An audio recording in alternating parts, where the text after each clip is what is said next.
السلام علیکم students, welcome to free study platform. آج کا لیکچر آپ نے جو سننا ہے اس سے پہلے جو ہے آپ نے ایک کام لازمی کرنا ہے۔ ابھی چاہے آپ اس کو رف نوٹ کر لیں لیکچر سن کر، لیکن آپ نے لازمی اپنے پاس ایک چارٹ لینا ہے، چاہے آپ کوئی بڑا پیج لے لیں یا آپ چارٹ لے لیں، ٹھیک ہے۔ جہاں پر بھی آپ بیٹھ کے اسٹڈی کرتے ہیں آپ نے وہاں پر اس کے جو ہے نا وہ شارٹ نوٹس بنا کے نا آپ نے اس کو لازمی پیسٹ کرنا ہے۔ لازمی یہ کام آپ نے کرنا ہے کیونکہ یہ ایسی ٹریٹیز ہے جن کے بارے میں آج ہم پڑھنے لگے ہیں، جن کا تعلق ہر کسی کوسچن میں، ہر کسی پیکٹ میں، ہر کسی ایگریمنٹ میں کہیں نہ کہیں آپ کو لکھا ہوا ضرور نظر آئے گا، ٹھیک ہے۔ کسی نہ کسی آرٹیکل میں کچھ بھی آپ پڑھ رہے ہوں گے آپ کو ان آرگنائزیشنز کے نام نظر آئیں گے، آپ کو جو پیچھے یہ ایگریمنٹس ہو چکے ہیں ان کی لازمی آپ کو آئیں گے، ٹھیک ہے۔ اس کے بعد ایک تو کوسچنز آنسرز میں آپ کے پاس یہ لازمی آتے ہیں، ریسرچ پیپر میں آپ کے پاس ان کے نام لازمی آتے ہیں، اور دوسری بات یہ ہے کہ آپ کی جو ایم پی ٹی ہے نا اس میں ایم سی کیوز بھی آ سکتا ہے اس کے اوپر، ٹھیک ہے۔ آپ کے پاس جتنے بھی، اگر آپ نے پی ایم ایس کا ایگزام دینا ہے تو جی کے میں آپ کو یہ کوسچن آ سکتا ہے، اگر آپ نے سی ایس ایس کا دینا ہے تو اس میں ایم پی ٹی میں آپ کو نا اس کے ریلیٹڈ ایم سی کیوز آ سکتا ہے۔ تو آپ نے لازمی اس کو اپنے جو ہے نا وہ اسٹڈی ٹیبل کے اوپر پیسٹ کر دینا ہے تاکہ آپ کی نظر بار بار ان کے اوپر پڑے اور آپ ان کو ریوائز کرتے ہیں۔ اگر آپ ان کو ریوائز نہیں کریں گے تو آپ کی مائنڈ میں یہ چیزیں نکل جائیں گی، ٹھیک ہے۔ تو لازمی آپ نے جو ہے نا اس کو پیسٹ کر دینا ہے اپنے پاس اور اس کو لازمی یاد کرتے رہنا ہے۔ اچھا جی، اب جو رائٹر ہے نا وہ آپ کو کچھ ٹریٹیز کے بارے میں بتاتا ہے کہ جو کہ انٹرنیشنل ٹریٹیز ہوئی ہیں ورلڈ وار 2 کے بعد، ٹھیک ہے۔ وہ کہتے ہیں کہ ورلڈ وار 2 میں جتنا بھی کانفلکٹ ہوا، ٹھیک ہے، ہیومن رائٹس کی وائلیشن ہوئی، ہر چیز ہوئی، اس کے بعد جو ضرورت تھی کہ کچھ ایسی ٹریٹیز ہوں کہ جو ان چیزوں کو سیکیورٹی دیں، ٹھیک ہے، سیکیور کر دیں، ان کو ہیومن رائٹس کو سیکیور کریں، اکنامک ریلیشنز کو جو ہے نا وہ سیکیور کریں، اور کچھ وہ شیپ کر دیں ڈپلومیسی کو، ٹھیک ہے، تھوڑی پازیٹیو سائڈ پر لے کے جائیں اس کو۔ اچھا جی، اس کے بعد وہ سب سے پہلے کہتے ہیں یونائٹڈ نیشنز۔ یہ تو آلموسٹ سب اسٹوڈنٹس کو پتہ ہوگا کہ یونائٹڈ نیشن جو ہے وہ ہمارے پاس ایک ایسی آرگنائزیشن ہے کہ جو کہ انٹرنیشنل کوآپریشن کرتی ہے، وہ سیف گارڈ کرتی ہے ہیومن رائٹس کو، ٹھیک ہے۔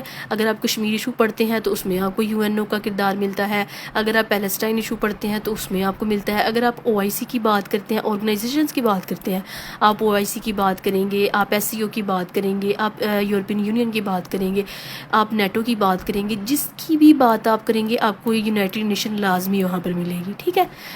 تو سب سے پہلے تو یونائٹڈ نیشن ہے ہمارے پاس، 1945 میں آپ کے پاس ہی بنتی ہے، ٹھیک ہے۔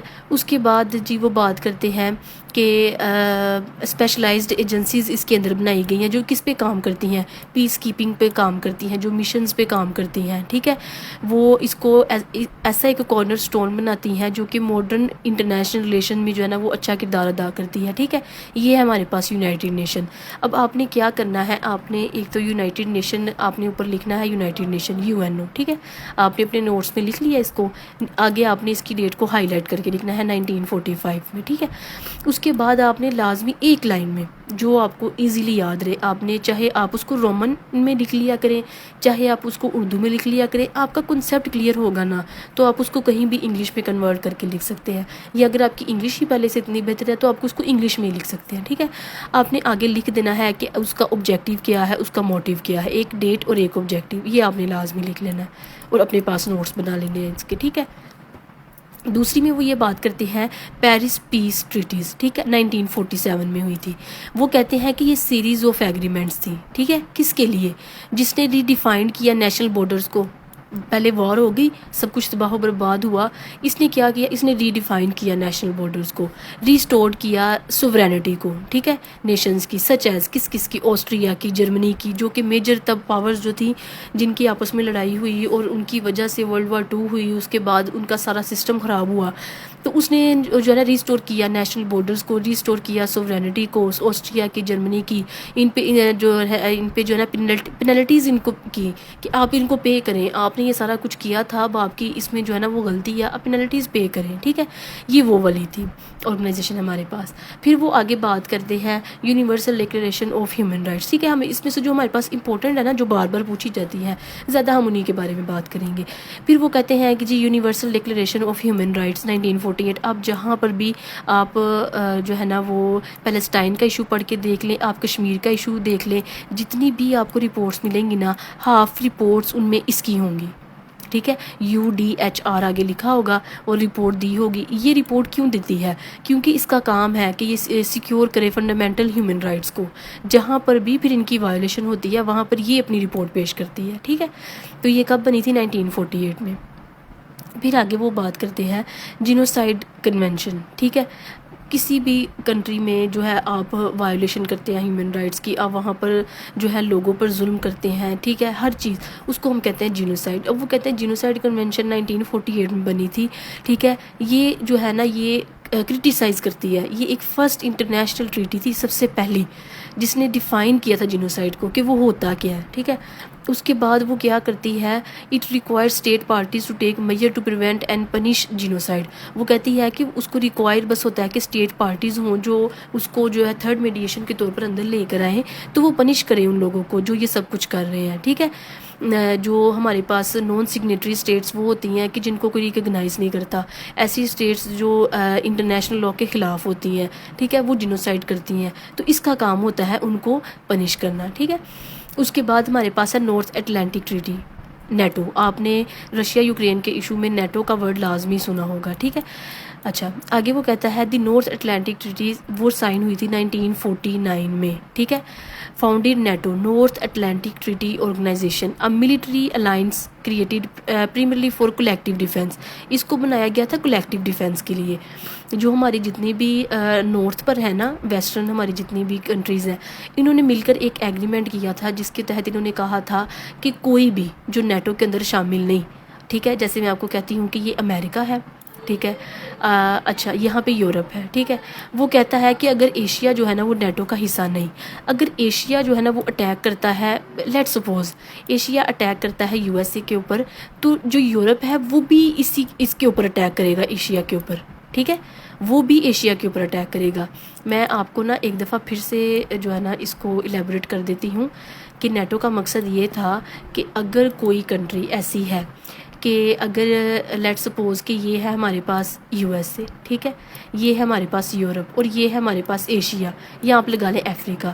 وہ کہتے ہیں کہ اگر یہ دونوں ہے پارٹ نیٹو کی, ٹھیک ہے, ان پر کوئی بھی جو نیٹو میں جو ہے نا وہ انکلوڈ نہیں ہے, وہ آ کے اس ایک کنٹری پہ اٹیک کرتی ہے, تو جتنی بھی دوسری نیٹو کنٹریز ہیں وہ سب آ کے اس کے اوپر اٹیک کریں گی کہ اس نے اس کے اوپر اٹیک کیوں کیا. اس کو کہتے ہیں کولیکٹیو ڈیفینس کرنا, کہ اگر ایک کنٹری نیٹو کا حصہ ہے تو اگر کوئی نیٹو کا حصہ نہیں ہے وہ آ کر صرف ایک کنٹری کے اوپر کرتی ہے, تو چاہے اس میں جتنی مرضی کنٹریز نیٹو میں انکلوڈ ہوتی ہیں وہ سب اس کنٹری کے اوپر اٹیک کریں گی کہ تم نے نیٹو کے اندر جو کنٹری تھی اس پر اٹیک کیوں کیا. ٹھیک ہے, اس کو کہتے ہیں کولیکٹیو ڈیفینس. کس کے اگینسٹ انہوں نے کیا تھا؟ سوویت یونین کے اگینسٹ. ٹھیک ہے, کولڈ وار میں یہ تب بنائی گئی تھی. ٹھیک ہے, اس کا مین مقصد تھا کہ ہم نے کولیکٹیو ڈیفینس کرنا ہے. یہ بنائی گئی تھی 1949 میں, نارتھ اٹلانٹک ٹریٹی. اچھا, اب اس کے بعد ہے جنیوا کنونشنز. ٹھیک ہے, 1949. اب یہ کیا ہے؟ The Geneva conventions set critical standards for the humanitarian treatment. ٹھیک ہے, ہیومینیٹیرین ٹریٹمنٹ. ہیومینیٹیرین کا کیا مطلب ہے کہ ایسے لوگ جہاں پر وار ہو رہی ہو, وہاں پر جو لوگ رہتے ہیں نا, ان کے ساتھ کس طریقے سے ٹریٹ کیا جائے آرمڈ کانفلکٹس کے اندر. ٹھیک ہے, کس طریقے سے ان کے ساتھ ٹریٹمنٹ کیا جائے, ان کو کون کون سی چیزیں ہیں, ان کے کون کون سے فنڈامنٹل ہیومن رائٹس ہیں گلوبلی جو آپ نے ان کو دینے ہی دینے ہیں, چاہے وار کی کنڈیشن ہی کیوں نہیں چل رہی. ٹھیک ہے, جیسے کہ پیلسٹائن ہے یا کشمیر ہے, اس طرح کے جتنے بھی جو ہے نا وہ کانفلکٹ ایریاز ہیں, ان کے اندر بھی آپ ان کا پانی نہیں بند کر سکتے, آپ ان کی خوراک نہیں بند کر سکتے. ٹھیک ہے, یہ ایسی جو ہے نا وہ آرگنائزیشن ہے کہ جو ان کو پنش بھی کر سکتی ہے, جو ان سے پوچھ بھی سکتی ہے, ان کے اگینسٹ ریسرچ پیپرز بھی بنا سکتی ہے. ٹھیک ہے, آگے ہم بات کرتے ہیں ٹریٹی آف روم کے بارے میں, لیکن یہ اتنی کوئی خاص امپورٹنٹ نہیں ہے کیونکہ یہ تھی صرف اور صرف یورپین اکنامک کمیونٹیز کی, تو اس کو آپ اسکپ کر دیں. اس کے بعد ہے ہمارے پاس international convention on the elimination of all forms of racial discrimination. اب آپ کو اس کے نام سے پتہ چل رہا ہے کہ جتنی بھی ریس کی بنیاد پر ڈسکرمنیشن ہوتی ہے نا, اس کو ختم کرنے کے لیے ICERD. آپ کو یہ MCQs آ سکتا ہے کہ یہ کون سی ہے یا یہ کب بنی تھی. ٹھیک ہے, ایک تو آپ کو اس کی فل فارم آنی چاہیے, اوپر سے آپ کو نا اس کی ڈیٹ پتہ ہونی چاہیے. اس کے بعد جو اس میں ہے بات وہ آپ کو اس کے نام سے ہی پتہ چل رہی ہے, تو یہ بھی اتنی امپورٹنٹ نہیں ہے. اچھا, اس کے بعد ہے ہمارے پاس treaty of non proliferation of nuclear weapons, یہ بہت امپورٹنٹ ہے، یہ 1968 میں بنی تھی۔ اس کا مین مقصد یہ تھا، اس کی 190 ایسی کنٹریز تھی جنہوں نے مطلب کہ اس کو سائن کیا تھا۔ آپ نے پیسفل یوز کرنا ہے نیوکلیئر انرجی کا، آپ ایک حد سے زیادہ نیوکلیئر انرجی اپنے پاس سٹور نہیں کر سکتے، ٹھیک ہے۔ یہ اپنا کام بہت ہی بہترین طریقے سے کرتی ہے۔ اسی کے ذریعے یو ایس نے جو ہے وہ ایران کے اوپر سینکشنز لگائی ہوئی ہیں کہ یہ بہت زیادہ جو ہے نا نیوکلیئر انرجی سٹور کر رہا ہے، ٹھیک ہے۔ تو یہ اپنا کام بہت اچھے طریقے سے کر رہی ہے، اس لیے اس کا ایم سی کیوز آپ کو لازمی آ سکتا ہے، اسپیشلی اس ایرا میں کہ جب ایران کے اوپر بہت زیادہ کوئی ایشو ہو یا اس کی یو ایس اے کے ساتھ کوئی نہ کوئی ایسی کوئی بات ہوئی ہو، تو اس ایئر جو ہے نا وہ اس ٹریٹی کے بارے میں بہت پوچھا جاتا ہے۔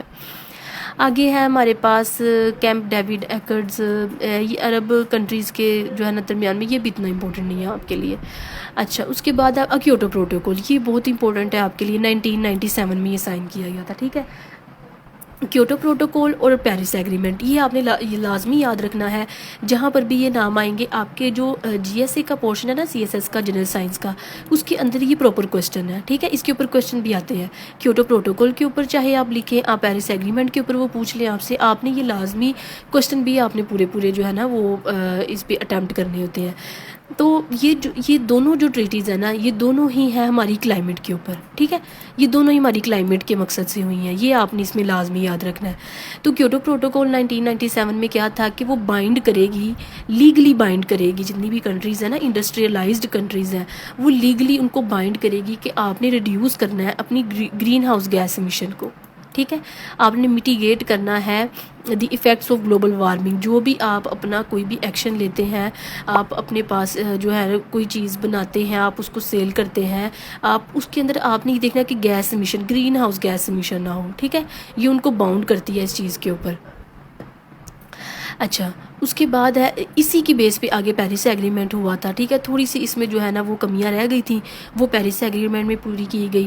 اب پیرس ایگریمنٹ کو سائن کیا تھا 196 کنٹریز میں، ٹھیک ہے۔ اب پیرس ایگریمنٹ میں کیا تھا کہ آپ نے جو ٹیمپریچر ہے نا اس کو رائز نہیں ہونے دینا، ٹھیک ہے، یہ بھی ہماری تھی کلائمیٹ کے اوپر، یہ ہماری کلائمیٹ کے اوپر تھی، اس میں بھی، اور جو ہمارے پاس کیوٹو پروٹوکول ہے اس میں بھی، ان دونوں میں بات کی گئی تھی کہ آپ نے جو ہے نا ٹیمپریچر کو رائز ہونے سے بچانا ہے، آپ نے جو ہے وہ گرین ہاؤس گیس ایمیشن نہیں کرنی، ٹھیک ہے، کیونکہ اس ٹائم پہ یہ بہت زیادہ مسئلہ، اب تو لازمی ہے کہ یہ بہت زیادہ مسئلہ ہو گیا ہے۔ اب جو پیرس ایگریمنٹ ہے اسی کے آگے سے ہماری کانفرنس آف پارٹیز ہو رہی ہیں، جس کو ہم کہتے ہیں کہ اس سال کوپ 27 ہوا ہے، اس سال کوپ 28 ہوا ہے، ٹھیک ہے۔ اگر فردر انشاءاللہ آگے جا کے کسی آرٹیکل میں ہمارے پاس کوپ کی بات ہوتی ہے تو پھر میں آپ کو نا کیوٹو پروٹوکول سے سٹارٹ کروا کر آگے ساری اس کی ٹائم لائن بتا کے تو پھر میں آپ کو کوپ تک لے کے آؤں گی، ٹھیک ہے، انشاءاللہ۔ تو فردر ہم ان چیزوں کو ایلیبوریٹ کرتے رہیں گے، میں آگے آنے والے لیکچرز میں بھی جب بھی ان ٹریٹیز میں سے کسی بھی ٹریٹی کی بات ہوگی، اس کے آگے سے اس کو مینشن کیا ہوگا، اس کی جو ہے نا یہ اسٹیٹمنٹ ہے، اس کا ریسرچ ہے، تو میں آپ کو وہاں پر لازمی کہوں گی کہ ہم نے جو انٹرنیشنل ٹریٹیز پڑھی تھی یہ اس کی بات ہو رہی ہے، اور آپ نے لازمی ان چیزوں کو یاد رکھنا ہے۔ جب میں آپ کو پیچھے سے لنک کر کے بتاؤں گی تو آپ نے بھی لازمی لنک کر کے ان کو اپنے ذہن میں رکھنا ہے۔ آپ نے ایک بات لازمی یاد رکھنی ہے کہ C S S P M S اس لیے مشکل ہوتا ہے کہ جب ہم کسی بھی چیز کو پڑھ کے اس کی نوٹس میکنگ کر کے اس کو بند کر کے رکھ دیتے ہیں، ٹھیک ہے، وہ ہمارے کسی کام نہیں آتا۔ جب ہم چیزوں کو بار بار ریوائز کرتے ہیں، ہم اس کو وال کے اوپر پیسٹ کرتے ہیں، ہم ہر ہفتے بعد اپنے جتنے بھی ہم نے نوٹس بنایا ان کو ہم ریوائز کرتے ہیں، پھر کہیں جا کر ہمیں چیزیں جو ہیں وہ ہمارے مائنڈ میں رہتی ہیں، ہم کسی بھی کوشچن کا خود سے جب آنسر لکھتے ہیں، خود سے امپیکٹس لکھتے ہیں، خود سے سولوشنز لکھتے ہیں، پھر ہمارے مائنڈ میں یہ ساری چیزیں آتی ہیں، ٹھیک ہے۔ دیکھیں، اگر آپ نے کسی بھی کوشچن میں آپ نے کرٹیسائز کرنا ہے ہیومن رائٹس کو لے کر، تو کیا آپ ان میں سے کسی کو بھی کرٹیسائز نہیں کر سکتے؟ ایک ہمارے پاس ٹریٹی ہے کہ جس کا نام ہی ہیومن رائٹ کے اوپر ہے، تو کیا آپ اس کو کرٹیسائز نہیں کر سکتے کہ universal declaration of human rights جو ہمارے پاس ہوئی تھی وہ اپنا کام یہاں پر کیوں نہیں کر رہی؟ تو اس طریقے سے آپ کے پاس آرگومنٹس بہت زیادہ بلڈ ہو سکتے ہیں، اس لیے میں نے سیریز سٹارٹ کی تھی JWT کے اوپر، کیونکہ ایسا واسٹ نالج آپ کو اس میگزین میں ملتا ہے کہ جو آپ کی کوشچن کو، آپ کے آنسر کو، آپ کی اٹیمپٹنگ کو، ہر چیز کو، آپ کے ایسے کو دوسرے اسپائرنٹ سے جو ہے وہ چینج کر دیتا ہے، ٹھیک ہے۔ تو آپ نے لازمی ان ٹریٹیز کو جو ہے وہ یاد رکھنا ہے، ان کی ڈیٹس کو اور ان کے آبجیکٹیوز کو اپنے پاس لکھ کر رکھ لینا ہے۔ Thank you so much.